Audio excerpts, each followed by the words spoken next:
Je me suis longtemps demandé d'à quand remontait mon goût pour l'animation. Ça a toujours été quelque chose qui m'attirait, j'y ai toujours vu un autre monde dans lequel tout était possible, et où absolument tout pouvait subsister. Tout au long de ma vie, des œuvres en animation m'ont marqué. D'abord très jeune avec par exemple Le Monde de Nemo, ou un peu plus vieux Le Voyage de Chihiro, ou plus récemment avec des œuvres telles que Evangelion ou Cowboy Bebop. D'abord pour la manière dont elles m'emmenaient dans un monde merveilleux, puis pour ce qu'elles me racontaient. Et c'est des œuvres que j'ai vues, revues, re-revues, encore et encore, et au fil du temps se sont formées les œuvres que je considère comme mes classiques.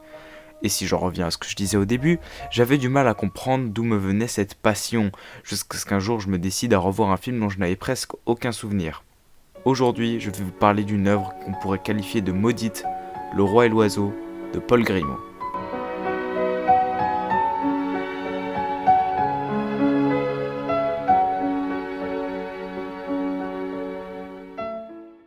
« 1948. Un jeune cinéaste d'animation nommé Paul Grimaud remporte le prix international de la Mostra de Venise pour son court-métrage Le Petit Soldat, sorti un an plus tôt. Ce n'est pas étonnant quand on sait que dès les années 30, il était considéré comme un précurseur de l'animation française, notamment pour faire des œuvres destinées à un public non enfantin. Mais ce qu'il faut savoir sur ce court-métrage d'animation, c'est que Grimaud ne l'a pas fait seul. En effet, il était accompagné de son ami et collègue de toujours, Jacques Prévert. Après ce succès, il décide de se lancer dans une adaptation de La Bergère et le Ramoneur, un conte de Hans Christian Andersen.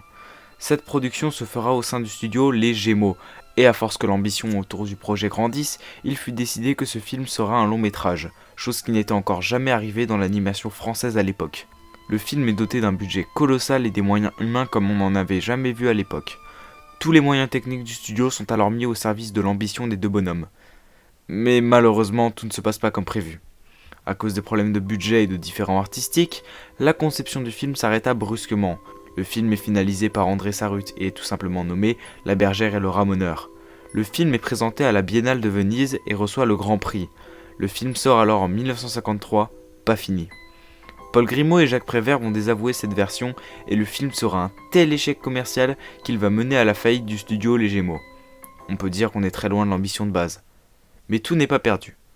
En 1967, les droits d'auteur expirent et Grimaud récupère le film. Mais celui-ci ne compte pas juste reconduire les droits. Sa volonté est tout autre. Son objectif, recréer le film entièrement pour exprimer sa vision du conte. Il ne le savait pas encore, mais sa nouvelle version ne sortira que 13 ans plus tard, en 1980. En effet, il a devant lui un défi de taille. Chercher des financements. Plusieurs boîtes soviétiques et américaines vont vouloir produire le film, mais Grimaud va refuser pour travailler avec son équipe de base et garder une liberté artistique presque totale, ce qui ne sera pas chose aisée.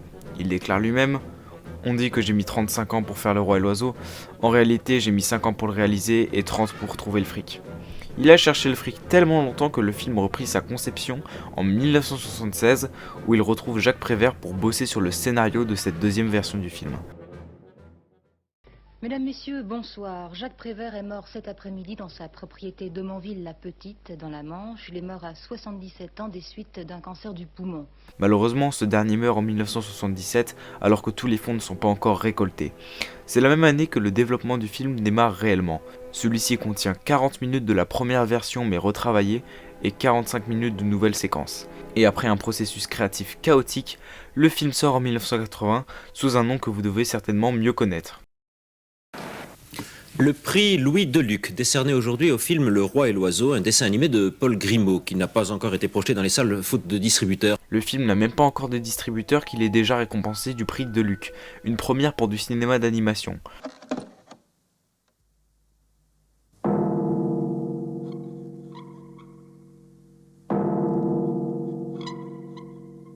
Le film à sa sortie est un véritable succès, critique comme commercial, et est très rapidement considéré comme un chef-d'œuvre et une référence du cinéma d'animation. Cependant, il aura du mal à perdurer dans le temps. Là où il s'imposait comme un précurseur dans le cinéma d'animation poétique avec une profonde réflexion, son destin sera d'être éclipsé par tous les courants qui vont suivre.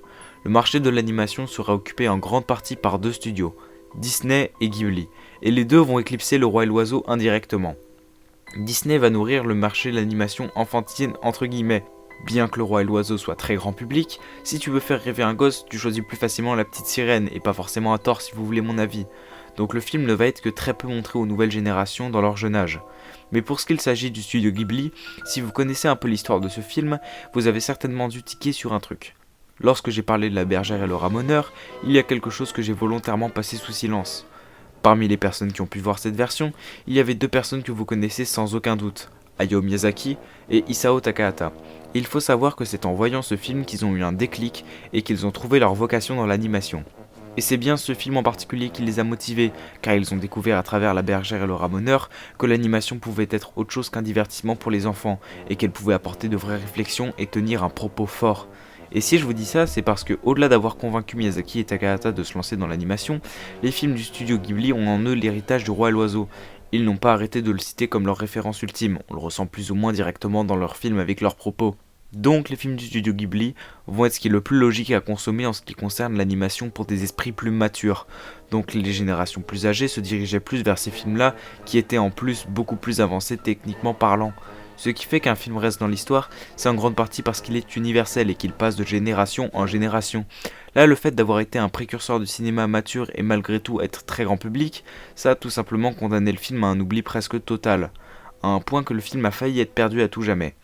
Le film a été sauvé in extremis en 2003 par une restauration de la part du studio Canal, où ils ont été obligés de réenregistrer certaines répliques de l'oiseau qui avaient été perdues.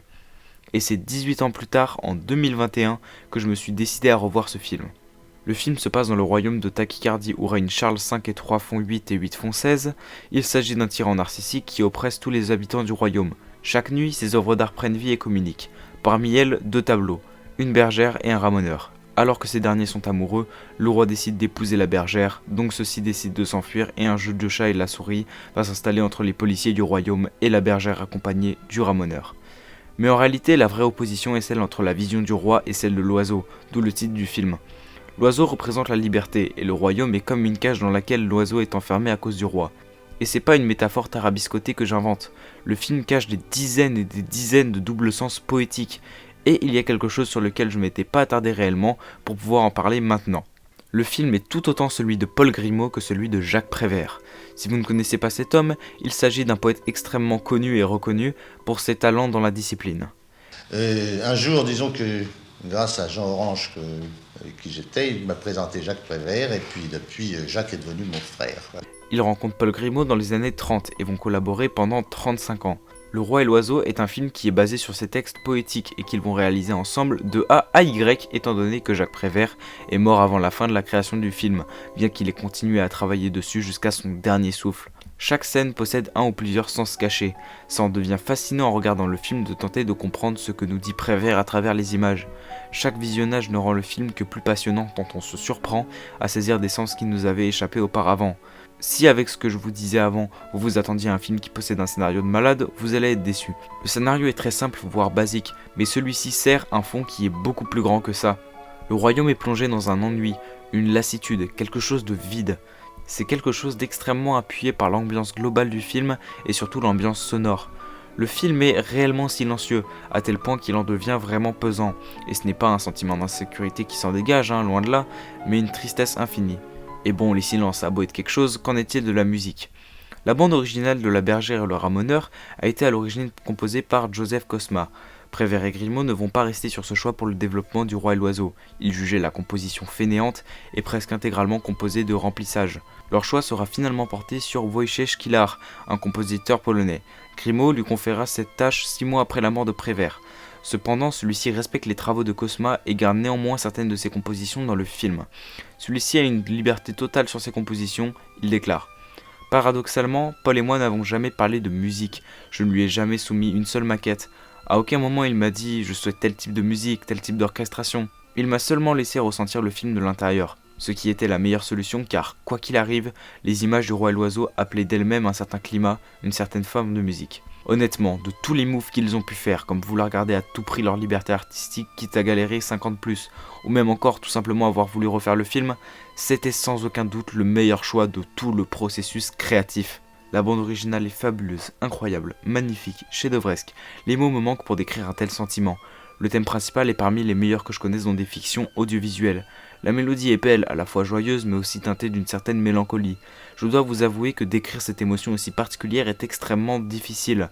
Je ne croyais jamais dire ça un jour, mais les silences du film rendent la musique meilleure. Lorsqu'il y a de la musique, ce n'est jamais que pour accompagner. Celle-ci est là pour graver, marquer chaque scène de son empreinte. Il est rare qu'un thème revienne plus d'une fois, ce qui fait que la palette d'émotions de la bande originale est assez grande. Elle a une réelle identité, dans le sens où je ne connais aucune autre bande originale qui a cette couleur musicale-là.